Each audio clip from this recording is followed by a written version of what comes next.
হ'ব লাগিব বিজেপিক যদি ৰোধ কৰিব খোজে পৰাভূত কৰিব লাগে তেতিয়াহ'লে মিত্ৰতা হ'ব লাগিব মই ভাবোঁ হ'ব আৰু আমি আমাৰ ইতিমধ্যে আমাৰ দৃষ্টিভংগী আৰম্ভণিৰ পৰা কৈ আহিছোঁ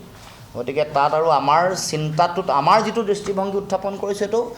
অসমৰ জনগণৰ মনৰ কথাটো উপলব্ধি কৰি আমি ক'ব খুজিছোঁ গতিকে মই ভাবোঁ যে বিজেপিক যদি পৰাভূত কৰিব লাগে তেতিয়াহ'লে মিলিব লাগিব মিলাব লাগিব বেলেগৰ কথাটো মই কোৱাটো উচিত নহয় মই ভাবোঁ যে জনগণে যি আহ্বান কৰিছে সেইটো আমি সকলোৱে উপলব্ধি কৰাটো দৰকাৰ কাৰণ পৰাভূত কৰিবৰ কাৰণে আমি প্ৰয়োজনীয় যিটো আমাৰ দায়িত্ব সেই দায়িত্বটো আমি সকলোৱে পালন কৰিব লাগিব মই ভাবোঁ যে সেই সম্পৰ্কত নিশ্চয় ব্যাপক চিন্তা চৰ্চা বিচাৰ বিশ্লেষণ কৰি সঠিক আৰু শুদ্ধ সিদ্ধান্ত সকলোৱে গ্ৰহণ কৰিব নাই জনগণৰ মনৰ কথা সকলোৱে অনুভৱ কৰক অলৰেডি ক'লেই আৰু